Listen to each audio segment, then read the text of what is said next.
سر صاحب بل یو کلام وینو بس شریک یې راسره ځي. زه به یو نظم ووایم. جی ارشاد.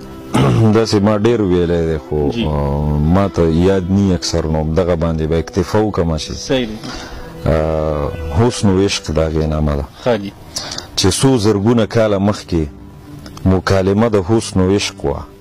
حسن وی زه قدرمند یم زه په زړونو بادشاهي کړم. زه ښایست د دې جهان یم ځکه نه وی په دنیا کې نه به خوند و نه به رنګ و نه مزه به د ژوندون وه نه به شوق و نه به ذوق و. عشق د حسن دی وینا ته په سړه سینه زیر زیرو اخر لږ شانې موسکی شو. یا حسن قدرمنه دا منم چې زورور یې د هر چا د زړګي سر یې هم په سترګو د قبضه ده هم غالب په تصور یې ستا دعوې ټولې په خپل ځای خو زه تا نه قدرمند یم. اهمیت مې له تا زیات دی هغه ځکه چې زه ذوق یم محبت مینه او شوق یم.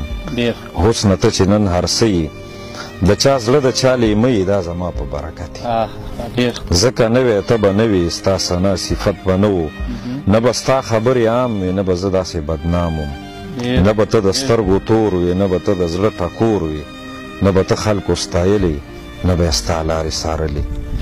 لا د عشق کلام جاري و لا د عشق کلام جاري و چې د حسن سترګې سرې شوې د خپل حسن په نشه کې ډېر غرور ډېره غوسه کې د ډېر قهره ډېره تاوه حسن خپلې ښایسته ګوتې د عشق سترګو ملالو کې په تادی ورو ټومبلې.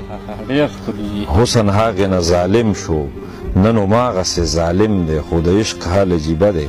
هغې ورځې نه عشق ړوند دی نه یې سترګې نه نظر شته نه ماښام نه یې سحر شته. که ژوندون یې د مظلوم دی خو خپل ځان لره ظالم دی. لا د حسن پرستار دی لا هماغسې لاچار دی لا یې حسن پسې یون دی دا د عشق ستړی ژوندون دی. ډېره مننه.